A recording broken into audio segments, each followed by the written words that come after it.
Hi friends, तो कैसे हैं आप लोग। इंडियन ड्रीम स्टडी चैनल में आप लोग का स्वागत है।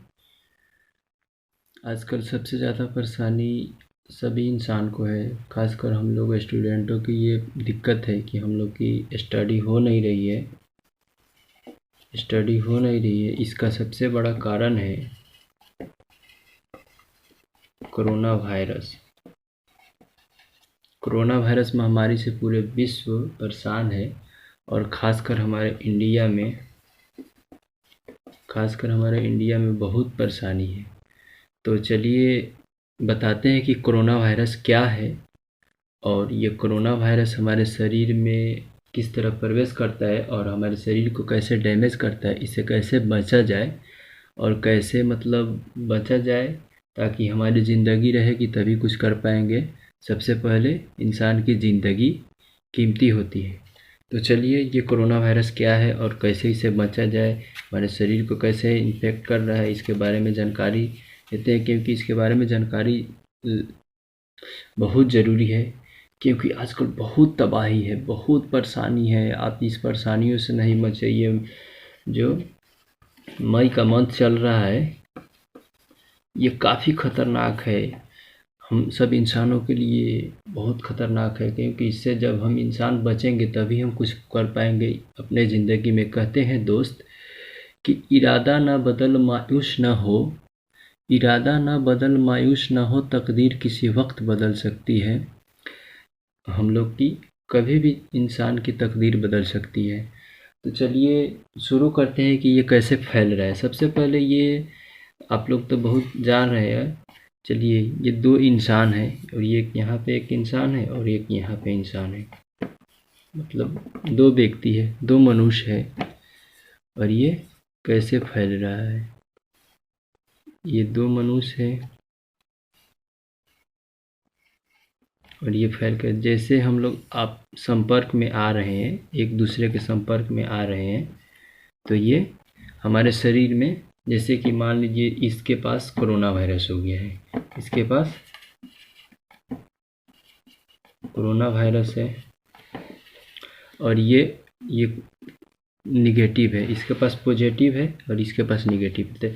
जैसे ये इसके संपर्क में आया तो दोनों को इस संपर्क में आया तो ये कोरोना वायरस यहाँ ट्रांसपोर्ट हो गया। क्योंकि ये कोरोना वायरस होता है जैसे वायुमंडल में रहता है तो ये निर्जीव अवस्था में रहता है और जब इंसान के शरीर में प्रवेश करता है तो ये घौर सेल में जाता है तो ये अपने को सजीव अवस्था में, और ये एक सेलुलर होता है, एक कोशिकीय होता है। ये कोरोना वायरस एक कोशिकीय होता है, ये एक कोशिकीय होता है।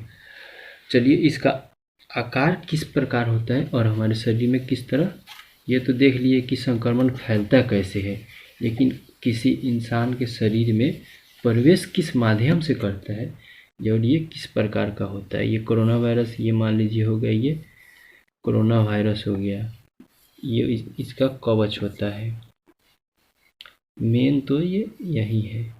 और इसके अंदर एक जेनेटिक मटेरियल पाया जाता है। ये हो गया कोरोना वायरस का जो ये होता है मुंह, ये हो गया स्पाइक प्रोटीन, ये हो गया स्पाइक प्रोटीन हो गया। और ये जो हो गया ये हो गया जेनेटिक मटेरियल, ये हो गया ये जेनेटिक मटेरियल। तो चलिए ये सबसे पहले ये तो अब WHO ने कह दिया है कि ये हवा से भी फैल रहा है, ये हवा से भी फैल रहा है, अभी हाल फिलहाल का WHO का मानना है। तो चलिए ये किस तरह, जैसे कि ये हमारे शरीर के नाक द्वारा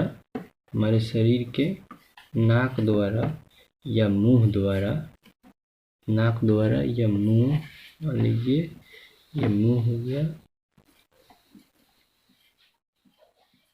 ये नाक द्वारा या मुंह द्वारा श्वसन तंत्र के द्वारा ये हमारे शरीर में लार के द्वारा हमारे शरीर में, जैसे हम लोग सांस लेते हैं, जो संक्रमित व्यक्ति है उससे कोरोना वायरस निकला और हम लोग सांस लिए तो हमारे सांस के द्वारा, हमारे मुंह के द्वारा हमारे शरीर के सबसे पहले श्वसन तंत्र के जरिए ये हमारे शरीर के लंग्स यानी फेफड़ा में प्रवेश करता है। सबसे पहले हमारे शरीर के लंग्स, चलिए देखते हैं, लंग्स फेफड़ा में प्रवेश करता है। ये हो गया श्वसन नली, मान लीजिए ये फेफड़ा हो गया, तो ये हमारे फेफड़ा में प्रवेश करता है। और हमारे सबसे पहले फेफड़ा में प्रवेश करने का कारण क्या है? क्योंकि ये किसी सेल मेम्ब्रेन से हमारे शरीर में, सेल मेम्ब्रेन के जरिए हमारे शरीर में प्रवेश नहीं कर सकता है। ये हमारे शरीर के फेफड़ा में, जो हमारे शरीर के फेफड़े होता है ना, वो लंग्स होता है, उसी के जरिए प्रवेश करता है। क्यों प्रवेश करता है? क्योंकि फेफड़ा का जो ये लंग्स फेफड़ा का जो ये सेल होता है ना, फेफड़ा का सेल होता है, ये काफ़ी सेंसिटिव होता है और इसी के कारण ये प्रवेश करता है। तो ये कैसे करता है? एक होता है रिसेप्टर, जैसे कि हमारे फेफड़ा में मान लीजिए एक रिसेप्टर होता है। ये रिसेप्टर से जो इसका स्पाइक प्रोटीन है, ये जाके इसे चिपक जाता है, इसमें ये आके चिपक जाता है और चिपक जाने के कारण ये फेफड़ा में चला जाता है। और फेफड़े में जाने के बाद ये अपना मतलब ढूंढने लगता है कि हम अपना ग्रो कैसे करें, मतलब अपना वृद्धि कैसे करें। तो ये वृद्धि का मेन कारण होता है जेनेटिक मटेरियल। ये जो जेनेटिक मटेरियल होता है कोरोना वायरस में, मेन ग्रो का यही जेनेटिक का मतलब आप लोग पढ़े होंगे कि संतान, अपने जैसे संतान की उत्पत्ति करना। तो ये क्या करता है? चला गया फेफड़े में, और फेफड़ा में जाने के बाद, चलिए अब दिखाते हैं, ये जेनेटिक मटेरियल जो है, ये जेनेटिक मटेरियल ये क्या करता है? हमारे शरीर के न्यूक्लियस को ढूंढने लगता है और न्यूक्लियस से पूछता है कि फोटोकॉपी मशीन कहाँ है, जैसे कि फोटोकॉपी मशीन कहाँ है ये पूछता है। तो न्यूक्लियस बोल देता है चले जाओ राइबोसोम के पास, राइबोसोम के पास चला जाता है। क्योंकि राइबोसोम हमारे शरीर में फोटोकॉपी मशीन का काम करता है। और ये क्या करता है? ये जैसे गया अपना जेनेटिक इन्फॉर्मेशन दे दिया, ये जैसे शरीर में गया,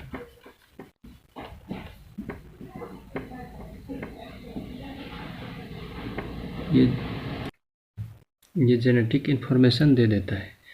और ये राइबोसोम का काम होता है कि ये फटाफट ये क्या करता है? अपना ये जेनेटिक मटेरियल जाकर राइबोसोम के पास रख देता है, राइबोसोम के पास रख देता है। और इसमें क्या सबसे बड़ी खामी होती है कि जो उस पे चीज़, जो कॉपी, जो पेपर रखा है, उसी को धड़ धड़ तेज़ी से अपना निकालने लगता है, कॉपी निकालने लगता है। तो ये क्या करता है? ये तो कोरोना वायरस पहुंच गया हमारे शरीर में। और ये क्या, कोरोना वायरस हमारे शरीर में प्रवेश कर गया।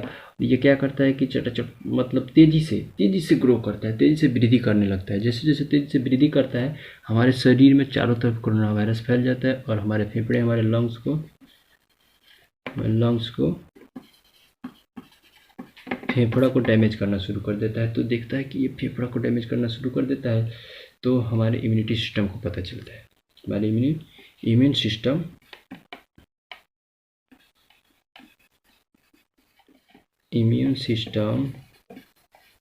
सिस्टम को पता चलता है। जैसे इम्यून सिस्टम को पता चलता है, ये धड़ धड़ क्या करता है? कोरोना वायरस को मारने लगता है। और इधर से जैसे ये मारने लगता है, इधर से राइबोसोम के जरिए अपना जेनेटिक मटेरियल रख दिया है, इधर से बन के आ रहा है और इधर से ये इम्यून सिस्टम इसको मार रहा है। जैसे जैसे धड़ धड़ मारना शुरू करेगा तो हमारे शरीर में टेम्परेचर बढ़ जाता है। जैसे टेम्परेचर बढ़ गया तो हमारे शरीर में, इसी को कहते हैं बुखार आ गया, हमारे शरीर में बुखार आ गया।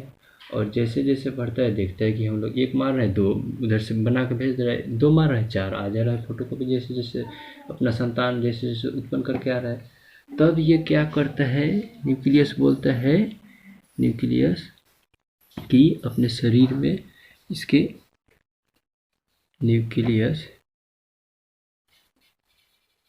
न्यूक्लियस क्या करता है? ये बोलता है इम्यून सिस्टम को कि एंटीबॉडी बनाओ,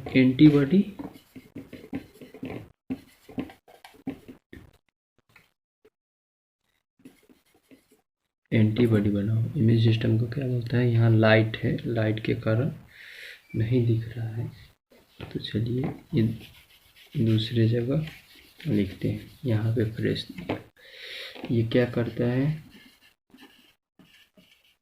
एंटीबॉडी, हमारे शरीर में एंटीबॉडी बनाते हैं। जैसे एंटीबॉडी बनता है तो क्या करता है हमारे शरीर का एंटीबॉडी? ये स्पाइक प्रोटीन को, ये क्या करते हैं? स्पाइक प्रोटीन को, स्पाइक प्रोटीन को क्या करता है? लॉक कर देता है। इसी को जाकर लॉक कर देता है, लॉक कर देता है। और जैसे ये लॉक कर देता है तो इसका मेन कारण तो स्पाइक प्रोटीन है। स्पाइक प्रोटीन ख़त्म हो जाता है और ये धीरे धीरे हमारे शरीर में, जैसे स्पाइक प्रोटीन ख़त्म हुआ हमारे शरीर में, कोरोना वायरस धीरे धीरे समाप्त हो जाता है। स्पाइक प्रोटीन में, क्योंकि मेन कारण तो इसका स्पाइक प्रोटीन है, और स्पाइक प्रोटीन ख़त्म होने के कारण ही हमारे शरीर से कोरोना वायरस ख़त्म हो जाता है। जैसे ये कोरोना वायरस क्यों ख़त्म हो जाता है? और ये हमारे शरीर में जो कोरोना वायरस ये होता है आरएनए होता है, आरएनए होता है। ये आरएनए और डीएनए में सिर्फ अंतर इतना है, ये सिंगल होता है आरएनए, और ये जो डबल होता है, जैसे कि ये डबल हो गया, ये डबल हो गया, ये डीएनए हो गया। जैसे इसमें से एक नोच के हटा देंगे आरएनए हो जाएगा और ये डीएनए हो जाएगा। ये आरएनए हो गया, ये डीएनए हो गया। और आरएनए और डीएनए, तो इसीलिए जितने भी वैक्सीन आता है, ये वैक्सीन क्या है? वैक्सीन के बारे में भी थोड़ा सा जान लें। वैक्सीन होता है, वैक्सीन ये हमारे शरीर में केवल इसका काम होता है एंटीबॉडी का निर्माण करना, एंटीबॉडी का निर्माण करना होता है हमारे शरीर में। ये एंटीबॉडी का निर्माण करता है और इसमें एक खास मतलब केमिकल मिलाया जाता है हमारे शरीर में। ये जैसे कि यहाँ पे ये कंधे से थोड़ी सी जो ये वैक्सीनेशन होता है यहाँ पे डाल देता है शरीर में, और ये एंटीबॉडी का ग्रो करने लगता है। जैसे जैसे एंटीबॉडी का ग्रो करना है, कोरोना वायरस एक आएगा तो यहाँ से समझिए कि हमारे शरीर में एंटीबॉडी बहुत सारे एंटीबॉडी बन गए। तो ये 2-4 कोरोना, ये स्पाइक प्रोटीन को लॉक कर दिया, लॉक करने के बाद में ये कोरोना ख़त्म हो जाता है। तो वैक्सीन का यही काम होता है कि हमारे शरीर में एंटीबॉडी को ग्रो करना। तो चलिए, और एक और डाउट, सबसे बड़ी इसमें डाउट रहती है कि लोग कहते हैं कि सैनिटाइज करो। सैनिटाइज जब हम लोग करते हैं तो सैनिटाइज करने से ये स्पाइक प्रोटीन को ये सैनिटाइज़र भी ख़त्म कर देता है, और उसे कहते हैं कि हाथ को अपने अच्छे से धोते रहें और सैनिटाइज करते रहें और साबुन से धोए, फ्रेश हो जाता है। तो एक प्रकार का ये कवच होता है और ये एक स्पाइक प्रोटीन होता है। जैसे हम लोग साबुन से हाथ धोते हैं, एक लेयर होता है, ये लेयर होता है। इस लेयर को वहाँ पे नहीं दिखाई दिए, इस लेयर को डैमेज कर देता है। एक लेयर को डैमेज करते, जैसे साबुन से हम लोग हाथ धोते हैं, तो किसी को डाउट हुआ कि ये साबुन से जब हम कोरोना वायरस को मारते रहे तो हमारे शरीर के अंदर कोरोना वायरस प्रवेश कर गया, तो हम लोग साबुन का यूज़ नहीं कर सकते हैं। तो नहीं कर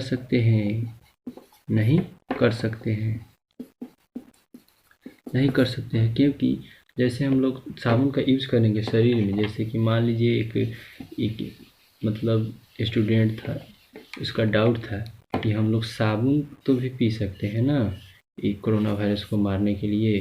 तो जैसे हम लोग साबुन पिएंगे तो ये फेफड़ा हो गया, ये हमारे शरीर में जैसे आएगा तो फेफड़ा को डैमेज करेगा तो और क्षति पहुंचेगा।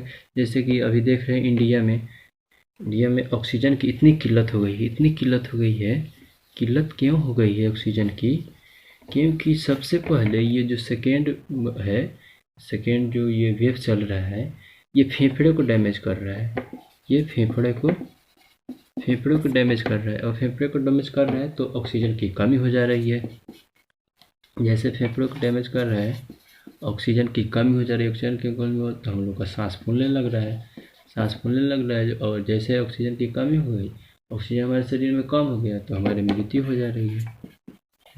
तो आप लोग से अनुरोध है कि अपने हाथों को धोते रहें, साबुन से सैनिटाइज करते रहें, मास्क लगाएं मास्क का यूज करें, कहीं बाहर अति आवश्यक कार्य हो तो बाहर जाए, वरना प्रशासन की भी कड़ी निगरानी है बाहर जाने पे।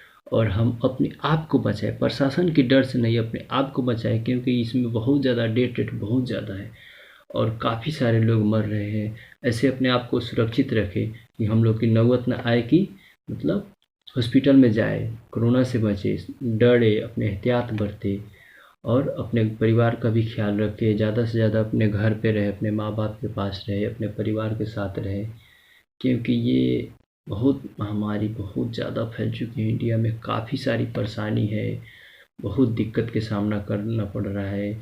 क्योंकि जब ये महामारी का दौर था, तो जब महामारी का दौर इसको हम लोग को समझना था, इस पे विचार करने का था, तो हमारे देश के बड़े-बड़े, हमारे देश के प्रधानमंत्री, बड़े-बड़े नेता लोग तो रैलियों में व्यस्त थे, चुनाव में व्यस्त थे।